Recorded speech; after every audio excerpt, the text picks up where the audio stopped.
As NBA free agency is about to kick off, I'm excited, ladies and gentlemen. I love this time of the year. Look, the finals were boring enough. We seen the Warriors win an NBA championship. Congrats to them in a 4-zip sweep. The offseason for the NBA is darn near become as exciting as the NBA finals when you got a sweep, right? The offseason with the NBA is lit. And it's headlined by one LeBron James. Anytime LeBron James is the headliner of your NBA free agency class, which has been like this, like the third time this has happened, it's always lit because you never know what LeBron's going to do. And heck, every time he's become this free agent and made this decision, he's left. So chances are good he's going to leave again and go to a new team. This drama is amazing. To put him alongside Paul George, and I know Kawhi Leonard's not a free agent, but he's likely to get moved this summer. Oh, you got yourself a crazy dramatic summer when 3 top 15, top 20 guys will be available. And technically, Kevin Durant's going to be a free agent. I know he plans on re-signing with the Golden State Warriors, but technically he will be a free agent. Drama is what the NBA is now selling to you guys, and it is working. I'm sold. But there's one guy we're not talking about, and it's frustrating to me. I'm a basketball fanatic.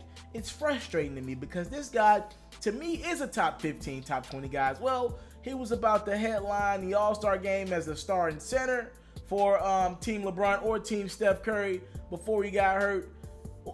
Demarcus Cousins, phenomenal basketball player. To me, one of the top 5, top 8 big man talents I've seen in my lifetime.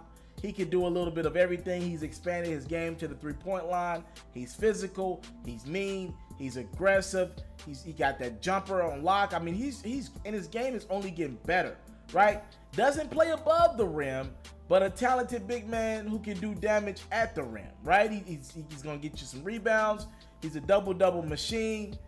He's a total package, big man. Defensively, not what you would love, but he ain't bad and he competes hard. I'll just say that about him. The brother competes hard. You throw him alongside Anthony Davis, Anthony Davis can pretty much cover a lot of DeMarcus Cousins' slack on the defensive side of the basketball. So with that being said, there's not a lot of talk about DeMarcus Cousins, and people are wondering, why is that so? This is the top of the line free agent. You put LeBron James and Cousins together and maybe one more decent to good talent, championship team, right? DeMarcus Cousins is one of those guys who can be a matchup nightmare for the Golden State Warriors if Draymond Green or Kevin Durant has to hold them. Why are we not talking about DeMarcus Cousins?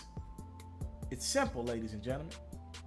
Life is all about leverage, not just the NBA. Life is about leverage, and do you have it at the right time? Right now, DeMarcus Cousins does not have leverage. Coming off an Achilles tear, and it happened right before the All-Star game. I hated that for him. I was watching that game live. DeMarcus Cousins, right after that moment, he lost all his leverage. Well, the likelihood of a big man returning back to the player that he once was after that Achilles tear, even though DeMarcus is fairly young in his career, it's not great to see a big man, again, a guy of that size and status, right? He's like 6'9", 6'10". That the likelihood of him coming back and being who he was, it's not great. And the Pelicans know that. So he loses that leverage that he had in free agency. The Pelicans were going to have no choice to give DeMarcus Cousins a max deal, right? Or they were going to lose him. It was just point blank period before that injury.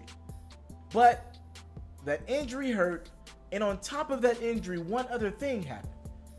The Pelicans looked pretty darn good in the playoffs this year. And if you're a Pelicans fan, you can look at it this way.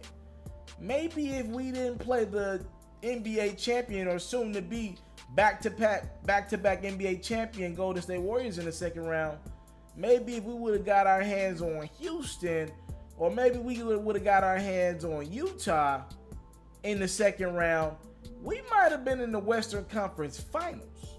And that's fair to say, because even though they lost in 5 games to the Golden State Warriors, they competed. And by the way, 5 games is one more game than what the Cleveland Cavaliers, who are led by a man by the name of LeBron James, that's one more game than what they got. I'm just saying, Anthony Davis ain't have that much more help than what LeBron had in Cleveland. And with that Pelicans team sweeping the Portland Trail Blazers in the first round. In the fashion that they did, absolutely dominating. I'm talking Rajon Rondo, he went into playoff Rondo mode. Drew Holiday played at a level that I had never seen him play, right? Anthony Davis was a beast, of course. A little more leverage was lost by Cousins because if you're a Pelicans fan, you got to think, yo, we were ready to go head-to-head with the Warriors. We were just one piece away. Maybe that piece is not a big guy. Maybe we should go get a shooter to compete with the likes of the Warriors. If you're a Pelicans fan, you got to believe you can beat any other team in that Western Conference outside of the Warriors. So Cousins loses a little more leverage. So now he's walking into NBA free agency, now kind of saying, I hope I can get a 5-year deal, 4-year deal. I might have to kind of take a step back, sign a short-term deal, and play my cards again in 2019 when more of the top-tier talents will be available, like a Kawhi Leonard, like a Russell Westbrook. So Zach Lowe of ESPN, a respected reporter, said this about when asked, what are the Pelicans looking like? What are they planning on giving him this summer? What's the offer going to be like? Zach Lowe said the Pelicans have broached eternally the idea of offering Cousins a 2 or 3 year deal at less than the max. Per sources familiar with the discussion, only a half dozen or so teams have max level space this season, and most won't pursue Cousins at that level, sources say. He doesn't make sense for rebuilding teams. Even bad teams hungry for a big jump in wins next season, say the Suns, they can't be confident Cousins will be ready to produce at his usual all-star level until 2019-2020 anyway. So teams are concerned that this guy won't be available to start the season, which he probably won't. He probably won't be available till after All-Star break.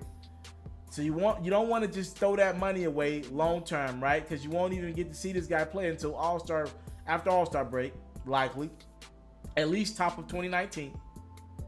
If you do decide to give this guy this money and you give him a max deal, if you're a rebuilding team, why would you bring Demarcus Cousins around, guys, when we've seen he could be a handful in the locker room? Him and Russell Westbrook, those guys are competitors, but they're different.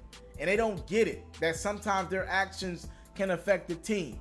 So you bring a guy like that in around a DeAndre Ayton because the Suns have money to sign a max guy this summer. What kind of impact would that have on Ayton? I don't think Anthony Davis and Cousins has the best relationship out there, right? I don't think it's bad. I just don't think they have the best relationship. So teams are looking up like, yo, if, we're one of the 8 to 12 teams that has max money to sign Cousins, why would we do that? We don't want to win because Cousins can win you enough games where you're not going to be one of the 5 worst teams in the league, but he also can't get you to the playoffs either. History has shown us that, right? So why sign Cousins? If I'm Demarcus Cousins, I'd probably take a 1-year deal with the Pelicans for a lot less. It'll be a lowball offer, maybe $15 million a year. The Pelicans will have that easily. Right, I give him $15 million a year for 1 year, and if I'm Cousins, I prove myself after the All-Star game. I'm ready to go for the playoffs with the Pelicans. Let's say we make the second round or get to the Western Conference Finals. Teams are going to be locked and loaded, and then not only can you get a DeMarcus Cousins, you can go after him and a Kawhi Leonard, or hell, maybe LeBron will sign a 1-year deal with Cleveland or wherever he opts to go, or Paul George might end up staying in OKC for 1 year or whatever. If there are going to be so many guys available next summer, I think it'll be better suited for Cousins to just sign, take a L, take a lot less money, because he deserves max money in my opinion from a talent standpoint. But you're looking at leadership, everything else, all those intangibles with Cousins. Take that L for 1 year. You'll be back after All-Star weekend, hopefully ready to go. Prove yourself again on the court. And then next summer, you'll be ready to cash in. DeMarcus Cousins, ladies and gentlemen, the NBA's best free agent that not a lot of people are talking about, is because of this freaking Achilles injury. Hate it for him, but he'll be back. I think he'll play at a level right under All-Star level, which is a really, really good basketball player.